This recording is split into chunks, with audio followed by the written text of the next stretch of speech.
आज से भारत में दुनिया की सबसे बड़ी डिजिटल जनगणना की शुरुआत हो गई है और 2011 के बाद पहली बार हमारे देश में सेंसस की प्रक्रिया शुरू हुई है, यानी लोगों की गिनती हो रही है।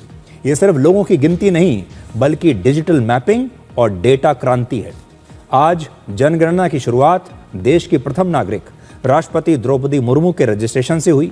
जनगणना अधिकारी आज राष्ट्रपति भवन पहुंचे और वहां उन्होंने राष्ट्रपति का नाम औपचारिक रूप से दर्ज किया। इसी प्रकार से उपराष्ट्रपति सीपी राधाकृष्णन और प्रधानमंत्री नरेंद्र मोदी का भी आज जनगणना में रजिस्ट्रेशन किया गया। इसके अलावा गृह मंत्री अमित शाह ने भी आज अपना नाम जनगणना में दर्ज करवाया है।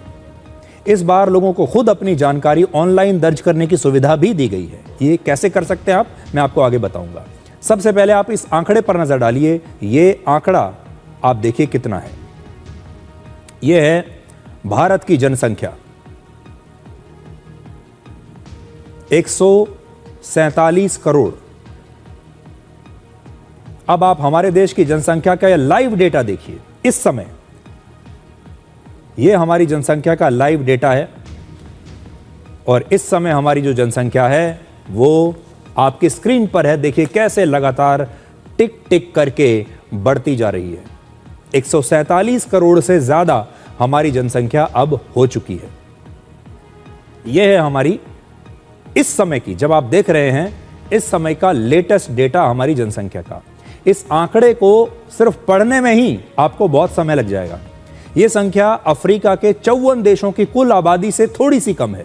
यूरोप के 44 देशों की जनसंख्या से यह लगभग दुगनी है।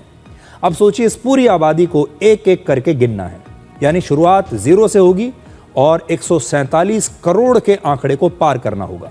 इस बार जो जनगणना है वो 2 चरणों में होगी, 2 फेजेस में होगी। पहला फेज आज से शुरू हुआ है और ये 30 सितंबर 2026 तक चलेगा। इस साल 30 सितंबर तक इसमें देश के हर मकान की गिनती की जाएगी और उसके बारे में तमाम जानकारियां जुटाई जाएंगी। दूसरा फेज अगले साल फरवरी में होगा, जिसमें हर व्यक्ति को गिना जाएगा और उनके बारे में जानकारियां जुटाई जाएंगी। यानी पहले फेज में मकान गिने जाएंगे, दूसरे में लोगों की गिनती होगी। इस बार की जनगणना कई मायनों में बड़ी खास है। सबसे बड़ा बदलाव यह है कि आजादी के बाद पहली बार जातियों का डेटा तैयार किया जाएगा। हमारे देश में किस जाति के कितने लोग हैं। दूसरा बड़ा बदलाव है कि इस बार जनगणना की पूरी प्रक्रिया डिजिटल होगी। पहले सारी जानकारी कागज पर लिखी जाती थी, फिर उसे सिस्टम में डालते थे। अब सब कुछ रियल टाइम में होगा, डिजिटल तरीके से होगा। जनगणना के पहले चरण में आपसे कुल मिलाकर 33 सवाल पूछे जाएंगे और इन सवालों को भी आप 3 हिस्सों में बांट सकते हैं। पहला, मकान के बारे में पूरी जानकारी। आप जिस घर में रहते हैं उसका नंबर क्या है, उसमें कितने कमरे हैं, घर किस मटेरियल का बना है, उसकी हालत कैसी है, छत पक्की है या कच्ची है, ये सारे सवाल आपसे पूछे जाएंगे। दूसरा, आपके परिवार से जुड़ी जानकारियां। घर का मुखिया कौन है, घर में कितने लोग रहते हैं, कितने लोग शादीशुदा हैं, क्या घर का मुखिया अनुसूचित जाति या जनजाति से है। पहले चरण में सिर्फ अनुसूचित जाति और जनजाति को लेकर ही सवाल पूछे जाएंगे, जबकि अगला फेज जब शुरू होगा तब उसमें तमाम जातियों को लेकर जानकारी ली जाएगी। तीसरा, सुविधाओं की जानकारी आपसे ली जाएगी। आपके घर में क्या क्या सुविधाएं हैं, बिजली और पानी है या नहीं, रसोई घर और टॉयलेट है या नहीं, खाना आपके यहाँ किस ईंधन से बनता है, आपके यहाँ मोबाइल फ़ोन है, टीवी है, कौन सी गाड़ी है, ये सब कुछ आपसे पूछा जाएगा। यहाँ तक कि आप कौन सा अनाज खाते हैं ये भी पूछा जाएगा। और इन जानकारियों के जरिए इस बार सिर्फ ये नहीं पूछा जाएगा कि आप कहाँ रहते हैं, बल्कि ये भी समझा जाएगा कि आप कैसे रहते हैं, आपका लाइफस्टाइल क्या है। दूसरे फेज में जो अगले साल शुरू होगा उसमें आपसे आपका नाम, आपकी उम्र, आपका धर्म और आपकी जाति को लेकर सवाल पूछे जाएंगे। आज आपको यह भी बताना चाहते हैं कि इस जनगणना के दौरान कोई भी आपसे आपके बैंक के डिटेल्स, आपकी हर महीने की कमाई या आपके पैन कार्ड जैसी कोई जानकारी नहीं मांग सकता। और अगर कोई आपसे जानकारी मांगता है तो आप ये जानकारी उसे न दें। तो आज जो पूरा 33 सवाल हैं उसकी एक लिस्ट आज मैं भी अपने साथ लेकर आया हूं। देखिए ये वो लिस्ट है, आपसे क्या क्या पूछा जाएगा और इसमें आपसे कुछ भी पूछा जा सकता है।